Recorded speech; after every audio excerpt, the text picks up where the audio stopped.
Yes, yes. Lots of interviews, lots of the same questions. Yeah. Syndication radios. Okay, cool. Ready when you are. Thanks. So am I right in thinking that for you this has almost been 20 years in the making? That's what's from when you first Well, read it? yeah, when I first read a biography 20 years ago, but I think the real sort of concrete work of making this film probably started about 4 years ago. What was it about the story and the character? Why were you? Well, so the drawn to quick, it? simple, in our 5 minutes limitation we have, is to say the story of a young boy with this ferocious will to realise themselves as a dancer, and in a particular time when there's this ideological confrontation, the East, the Soviet world, and the Western world, and how that affected his key life choice, which is where he would live.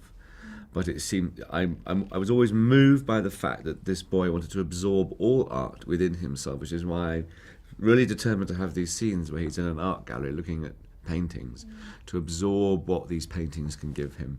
I just find that really moving, and also it's a fantastically dramatic ending where he's confronted with having to be forced to go home because they don't like, the Soviet authorities don't like how he's behaving, or making a choice to stay in the West, which is a huge decision for him. So I've just felt that journey of the young boy to this moment of life-changing decision was a very cinematic one. And as a director, what was was it harder directing dancers or easier? Or? No, I mean, I was out of my comfort zone directing ballet because I don't have a ballet background at all, so it's a very specific skill, filming dance. And I definitely nearly came unstuck because my lack of experience in that area made me initially make a few decisions I had to go back to the drawing board on. Yeah, it's tough because also dancers can't keep dancing forever and ever and ever, you know. In fact, I met Carlos Acosta some months ago.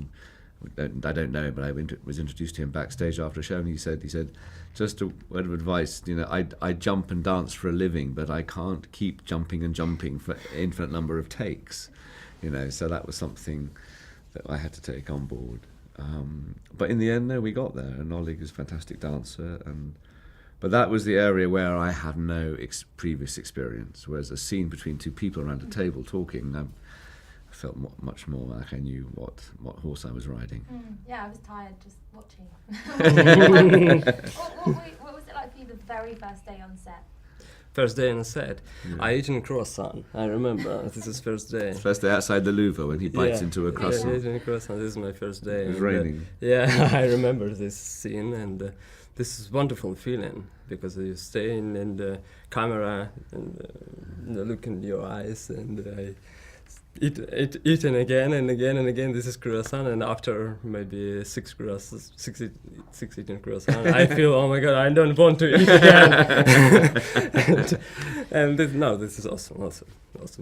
And then Rave's like, one more time.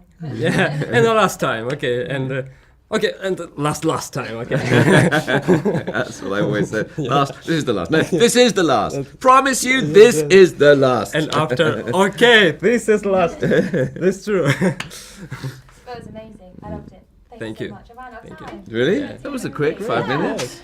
Thank you very much. Really nice. Thank